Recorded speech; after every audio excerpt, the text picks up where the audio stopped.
9, 12, 10, 28, 2, 23. This is the DSR Podcast. Hello and welcome to Deep State Radio. I am David Rothkopf, your host, and today we are joined by a great group to talk about what's been happening in the past couple of days with regard to the U.S., Ukraine, Europe, Russia, and that whole situation. We are joined by, of course, one of our regulars, Rosa Brooks of Georgetown University Law Center. How are you doing, Rosa? Hunky-dory, David. Hunky-dory, as hoped. And Andrea Kendall-Taylor is a senior fellow and director of the Transatlantic Security Program at the Center for New American Security. How are you doing? All good over here, David. All good. Excellent. And Ambassador Douglas Lute is a retired Army Lieutenant General and former U.S. Ambassador to NATO. How are you, Doug? All is well. Thank you. All is well. And also by Max Boot, historian, best-selling author, and weekly columnist for the Washington Post. Hey, Max, how are you? Feeling groovy, David. Since the last time you were here, you seem to have come back in from coastal areas and seem like you're settled back into the city. Well, I don't know physically settled. I don't know about psychologically settled. I'm having trouble getting over the fact that I'm back in the city after 2 nice weeks in Cape Cod. Well, I understand the problem, and I'm sorry to bring you all back to earth with discussion of what happened in Alaska and a discussion of what happened in Washington, and just as importantly, a discussion of what's happened in the past couple of days since we've heard from the Russians several times, including Dmitry Medvedev, who seems to be hitting the antifreeze pretty hard today. But as one does. As one does. But perhaps let me start with a simple question, which you can elaborate on in any way you want, just to go around the room. Andrea, are we better off today? Are we closer to peace today than we were last Thursday? No, I think we're status quo. Nothing's changed despite the flurry of diplomatic activity. When you kind of get past all the bluster, you can see that the two sides are just as far apart as they've been from the beginning of the war. And despite all of the talks about security guarantees and territory, Russia and Ukraine are still entirely at odds. So I don't see that we're actually any closer than we were before all this began. Okay. That may end up being the most optimistic view we hear today. Doug? Well, there's an old Army saying that one should not confuse activity with progress, right? So we've had this flurry of 4 or 5 days of diplomatic activity, but I'm sort of where Andrea is, which is that there's not really much progress.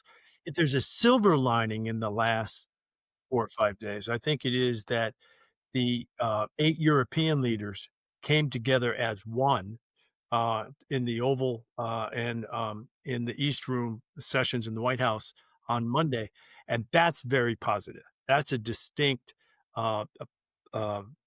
positive result, which I think will end up being very important. So we did accomplish that. But outside of that, there was a lot of activity and little progress.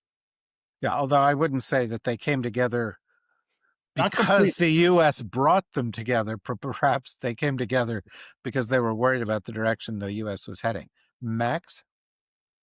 I think we're worse off than we were 2 weeks ago, because remember 2 weeks ago, Steve Witkoff, Trump's envoy to everybody, went to Moscow. And at that point, Trump was threatening to impose severe sanctions on Russia within a couple of days. And all of a sudden, that Witkoff meeting took all the heat off. And as a result of that meeting, we then had this summit, which achieved nothing. And then we had this meeting at the White House where the European leaders tried to walk Trump back off the ledge, which maybe they did to some extent. And so doesn't seem to be actively pressuring Ukraine right now for major territorial concessions in order to, get Putin's worthless paper commitment not to attack Ukraine again. But at the same time, Trump is also not imposing sanctions, although mysteriously he's kept the sanctions on India, 50% tariffs while going, but that's it. He's not strengthening the rest of the sanctions on Russia. And so I think Putin is better off now than when this whole charade started 2 weeks ago, because he can basically continue his war of aggression without having to worry about more pressure from the U.S. Rose, I save you for last, as always, to give you the chance to be the most pessimistic. I think I'm in Max's camp on this. I think things are, if anything, ever so slightly worse than before the Alaska summit. I mean, they could be even worse, obviously, but it's not clear to me that things are better. And I am dismayed by all of the media coverage that seems to suggest that, European leaders have sort of figured Trump out finally, and they finally found a way to work with him, and they all came together and they were able to get these concessions. They didn't really, all they succeeded in doing is keeping it from being horrifically bad as opposed to marginally worse. And as we know with Donald Trump can agree with you, and it will last about 10 minutes. So my fear is that once again, at the cost of their dignity and integrity, we have European leaders kowtowing to Trump for what will prove an extremely minimal and probably illusory gain. Yeah, Andrea, when I look at this, and look at what's happened since, we have well, I made a reference to Medvedev. Medvedev was on social media today attacking the French for suggesting that there ought to be NATO troops on the ground in Ukraine. But following the European meeting, where Trump was offering up a trilateral meeting as the next step, he talked to Putin, and it went to being a bilateral meeting. And then, within hours, the Russians were going, but first there will have to be working level meetings before there are senior level meetings. And so they've pushed back on all of this stuff. It doesn't look like the Russians have moved any closer to wanting to wrap this up. And by the way, of course, there's been stepped up attacks in the interim as well. Is that your view? Yeah, I mean, really, like, if you step back, to me, it all just looks like a giant charade where everyone is kind of going along and playing the dance, in large part for the sole purpose of satisfying Trump rather than to actually bring a genuine end to the war, because no one wants to be blamed for the lack of progress to the war. So, I mean, I don't think President Putin was ever interested in sitting down with Zelensky, because it undermines his entire narrative that Zelensky is an illegitimate leader and a puppet of the West. Sitting down with him, I think, actually hurts Putin to some degree in the eyes of his own elite and with his public. And so instead, it's exactly as you say, David, we just see the typical Russian tactics where you agree in principle and then come up with every nuance, condition, detail that you assert has to be addressed before it actually happens. So yeah, now they're saying maybe it'll be at a lower level. I mean, they've entirely walked back what Trump, I think, thought that they had.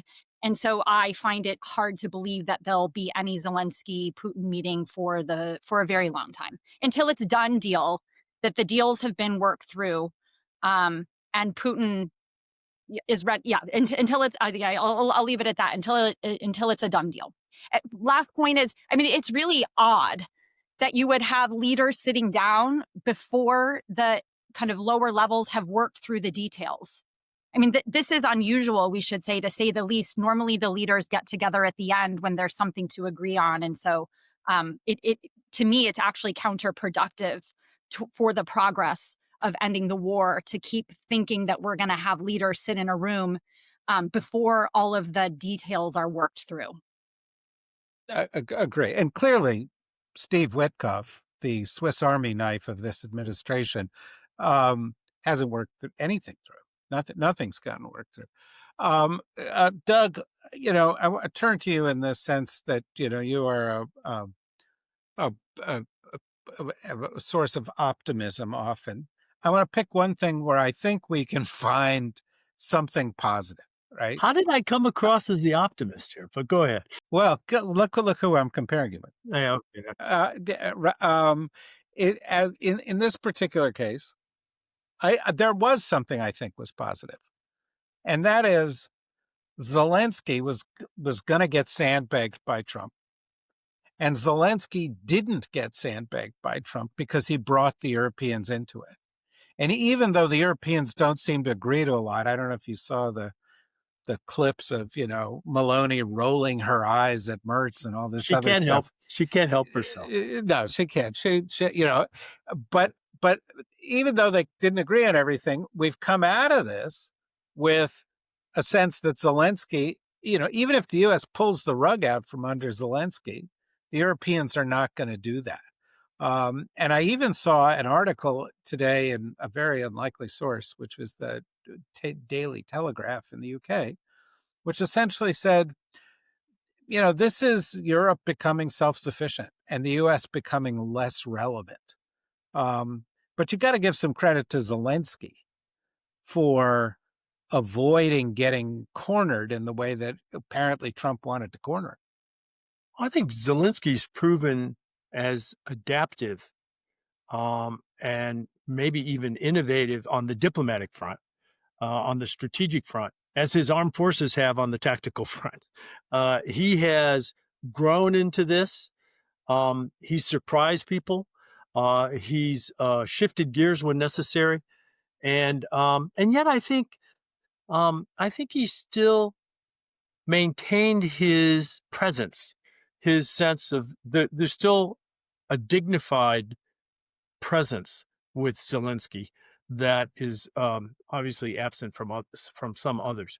So I think he's done pretty well, and I do think that having his 7 European colleagues with him gives him a bit of a, if not a security guarantee, at least a security blanket, in the sense that if this falls apart by way of Trump's impatience and Putin's intransigence and so forth, they're still standing with him, and increasingly they're providing more military support and more economic support to Ukraine than the United States is, on a more reliable basis.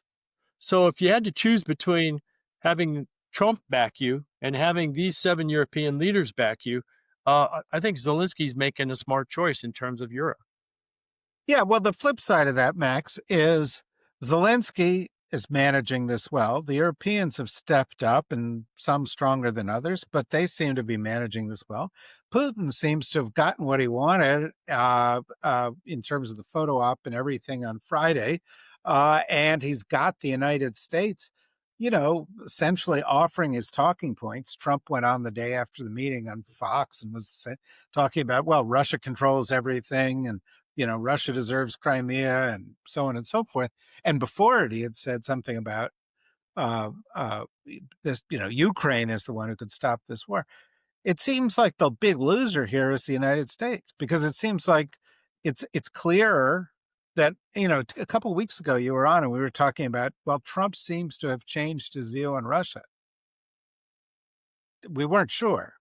Now we're sure he has not changed his view on Russia. At least that's the vibe I'm getting. What about you?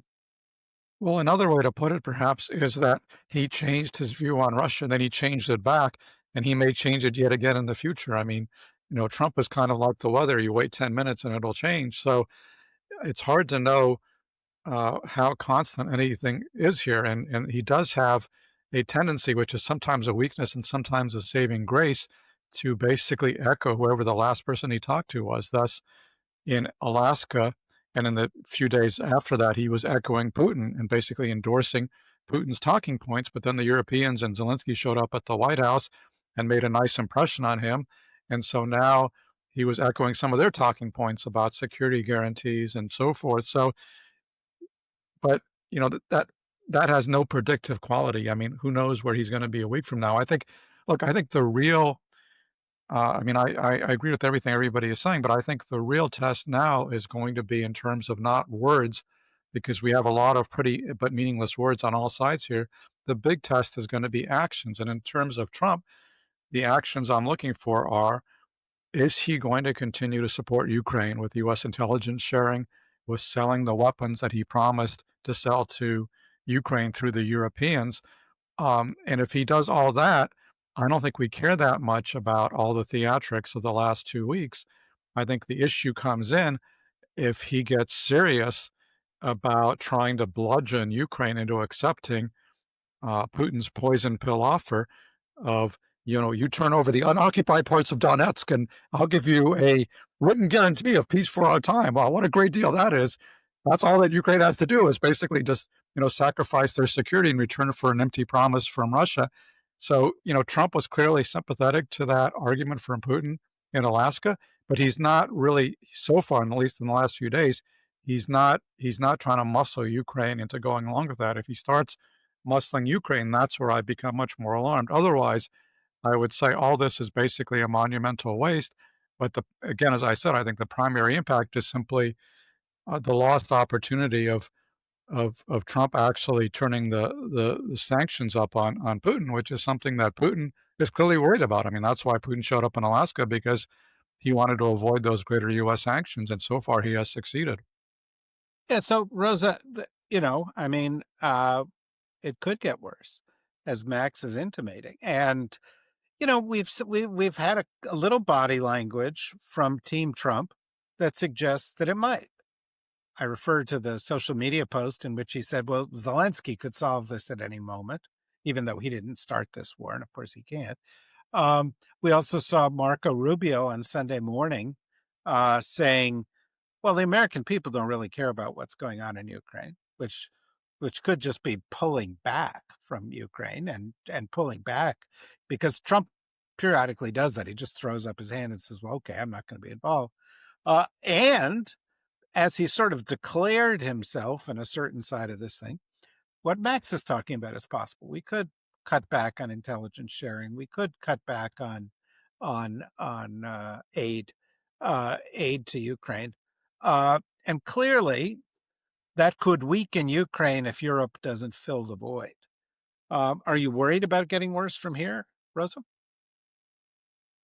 David, I missed the very last thing you said because my audio is having issues. Could you repeat We should your have this just printed last few up. words? Of 10 years of doing this, my Sure. question will always be on every question, are you worried about it getting worse?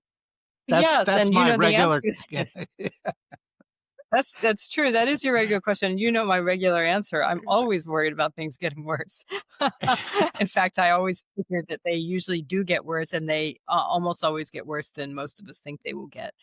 Because I think that we all have a cognitive bias towards assuming that tomorrow will be a lot like today, which is right until it's not. And the general moral arc of the universe lately has been kind of plummeting earthwards, and in fact towards the underworld quite rapidly. So sure, yeah, things could get worse. And the thing is, Marco Rubio is not wrong when he says Americans don't really care about Ukraine. That we all take solace whenever there's a poll that says things like, oh, it looks like Americans like the Ukrainians and kind of feel like they ought to win, and they're these sort of plucky underdogs, and yeah, what the heck, let's help them out a little bit.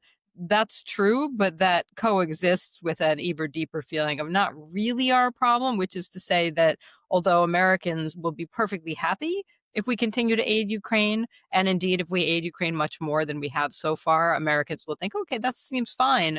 But if we abandon Ukraine, I don't think Trump will pay a price. Unfortunately, I don't think there will be any particular electoral price to pay, because Americans have famously short attention spans, and Ukraine is far away. We're not quite sure where it is. We're not quite sure what it is. We think it might be kind of small.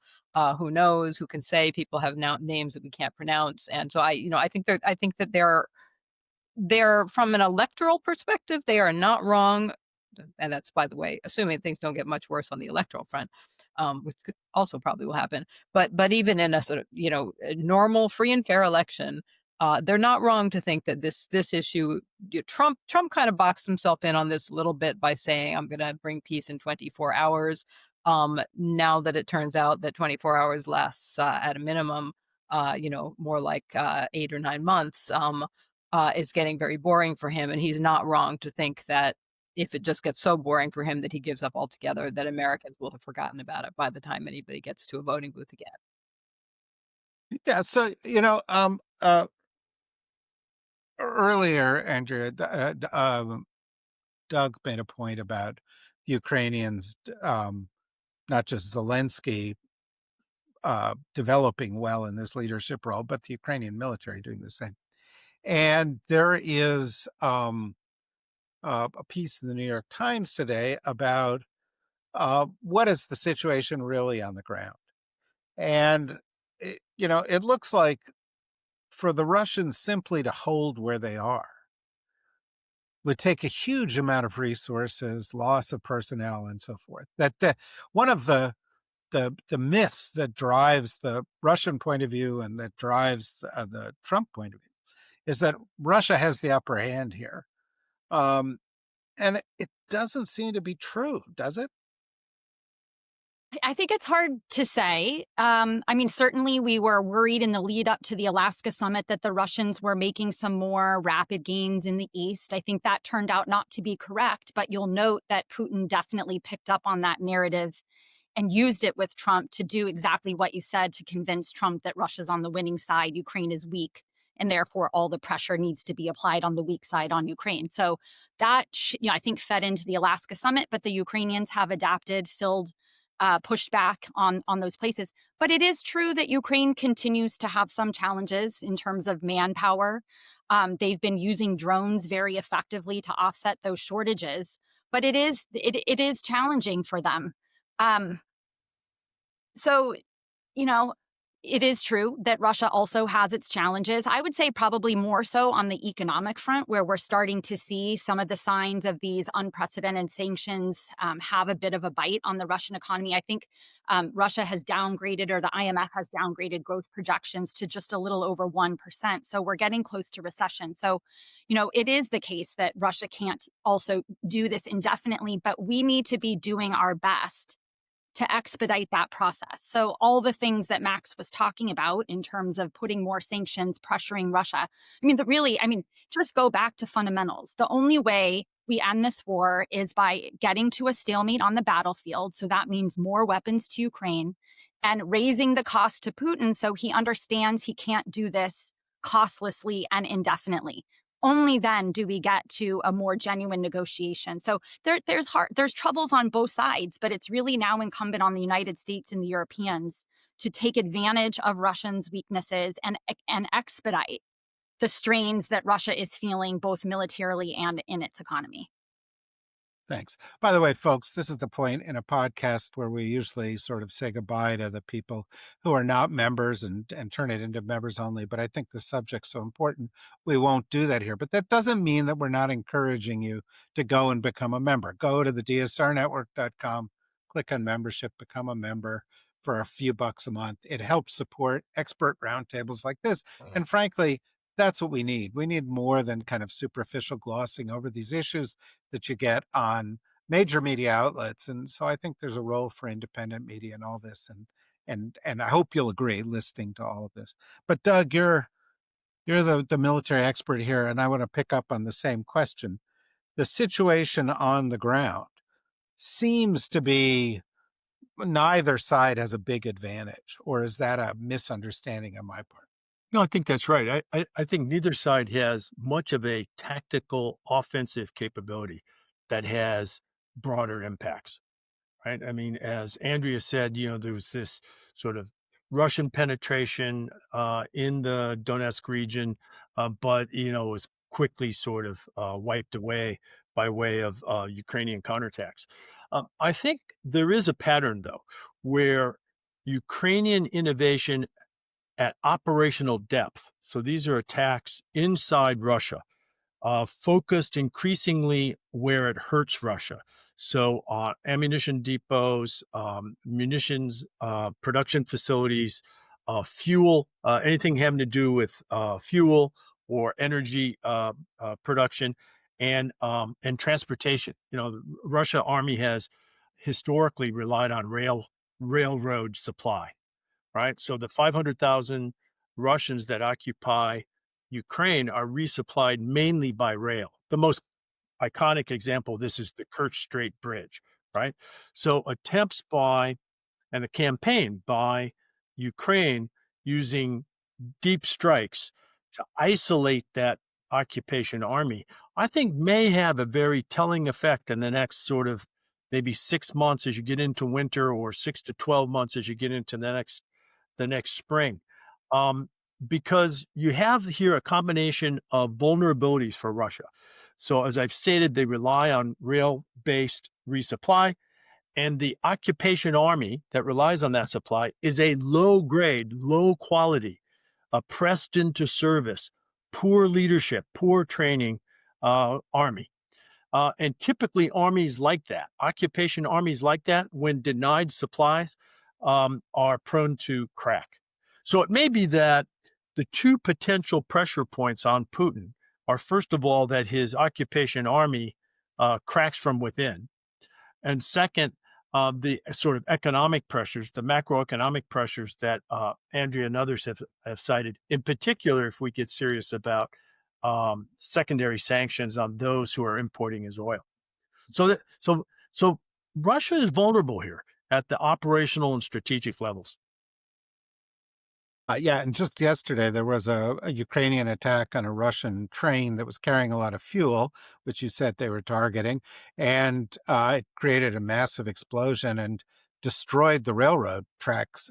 And so it also is affecting the supply lines. So that kind of thing can continue. Well, in this kind of situation, Max, for those who are sympathetic to the Ukrainian position because they're the victims here and because they're the bulwark of the West and of democracy, what's the right strategy? So prepare for the long haul, hunker down, turn to the Europeans increasingly for leadership, but don't expect much from the U.S. I mean, I'm rattling things off because those crossed my mind, but what's crossing your mind? Well, I want to bring up a branch of our government that we have kind of forgotten that it exists, but it's called, wait for it, it's called the Congress of the United States. There's these legislative chambers called the House and the Senate that are supposed to make laws in this country, and Is they this the nostalgia? Is this the nostalgia part of our broadcast? I am Okay. old, so as you can tell, I'm steeped in the past and remembering the way things used to be. And I remember when Yeah. the House and Senate would pass legislation, and in the present instance, they have a lot of good legislation that would turn the screws on Putin, no matter what Trump thinks. I'm actually not a huge fan of the Lindsey Graham, Richard Blumenthal bill, which would impose like 2 million% tariffs or something uh, on countries doing business with Russia, which is already making a mess of our relationship with India. But there's other sanctions legislation out there. Even that can be changed in various ways. There's other sanctions legislation that would turn up the heat on Putin. And remember, during Trump's first term, Congress actually did strengthen sanctions on Russia despite Trump's opposition. So there is a precedent for doing this.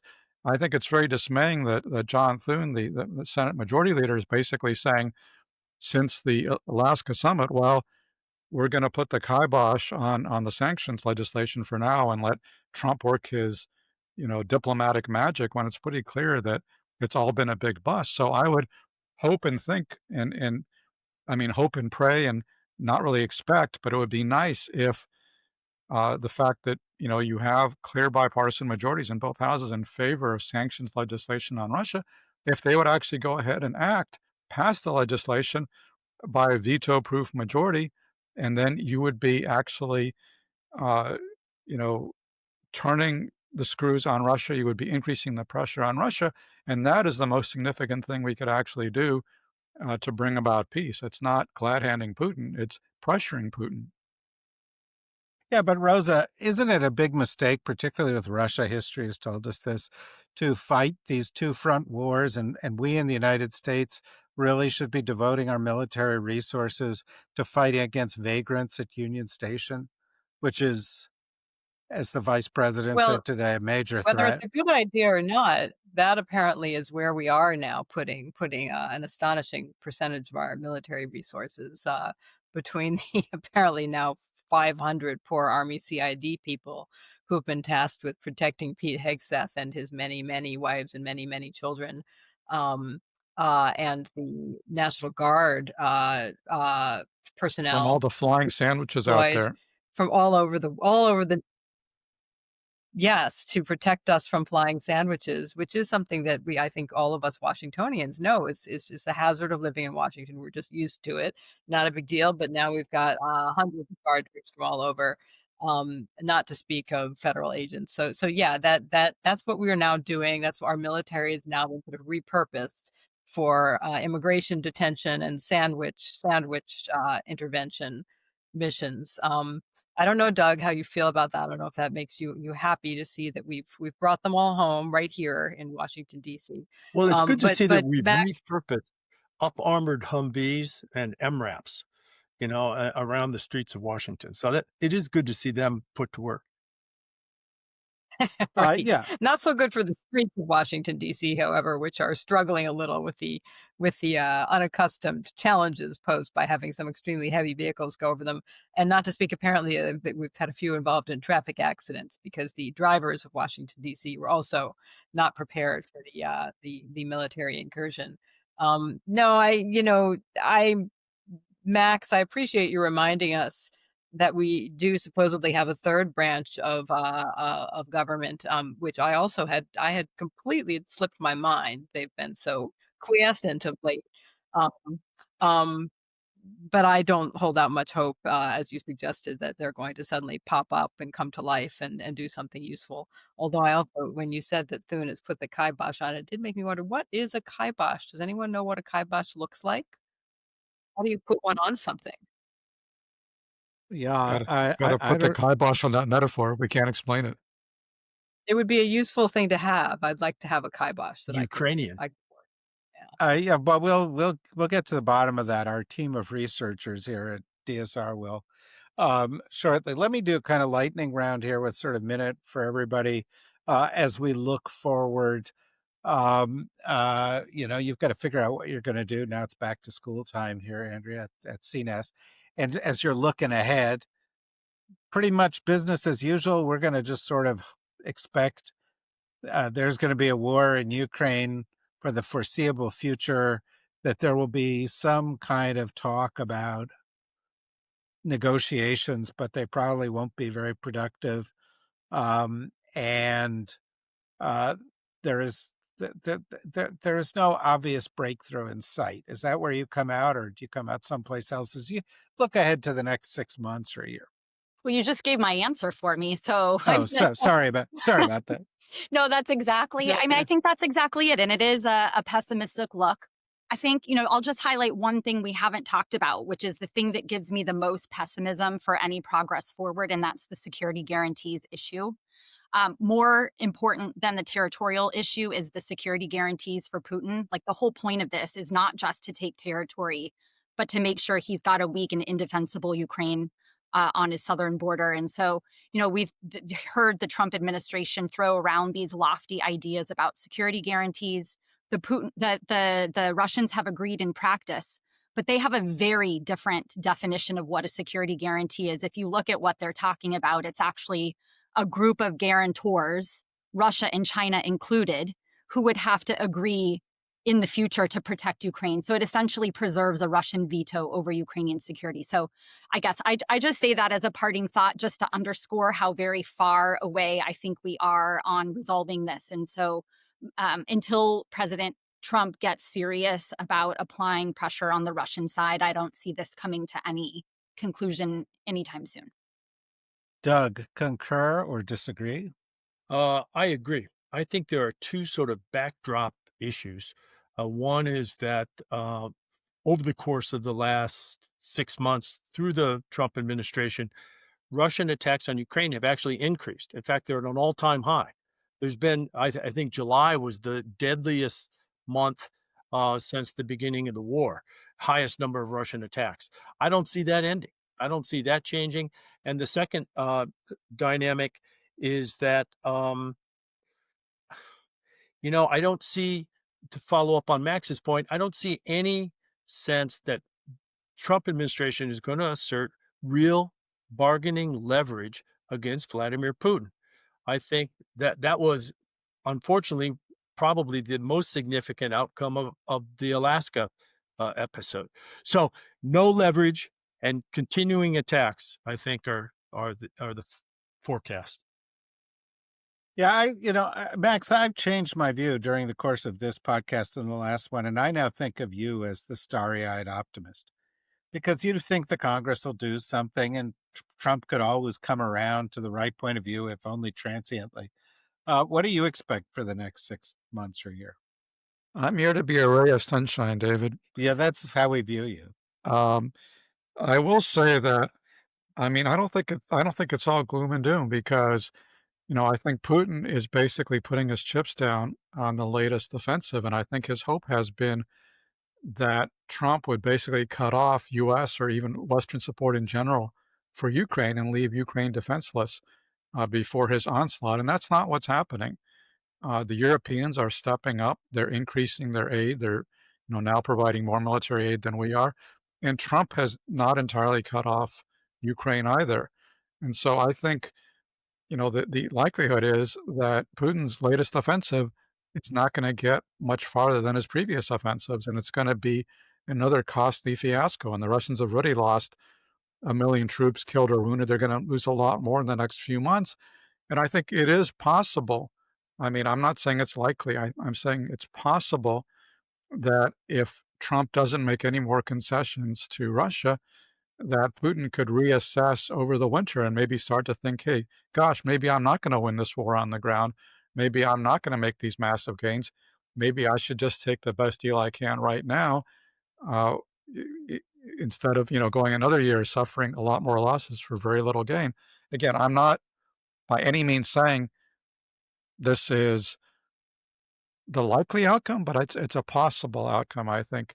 I think the resolution of the war really turns on Putin's psychological state and convincing him that he's not going to win on the ground. At the moment, I think he still thinks he can win on the ground, but, as time goes by, that becomes, I think, more and more far-fetched, although I think he continues to imagine that his willingness to sacrifice Russian manpower willy-nilly will eventually grind down Ukraine, and I think the key is to convince them that's not going to be the case. And I think we need to keep in mind what Doug said in terms of positive resolutions, that the Russian army, which looks, very formidable right now, uh, could suddenly crack apart as well. I mean, at the beginning of 1918, nobody imagined that the German army was going to collapse by the end of the year, but that's exactly what happened. So we shouldn't just assume that all the risks are on the Ukrainian side. There are also risks on the Russian side.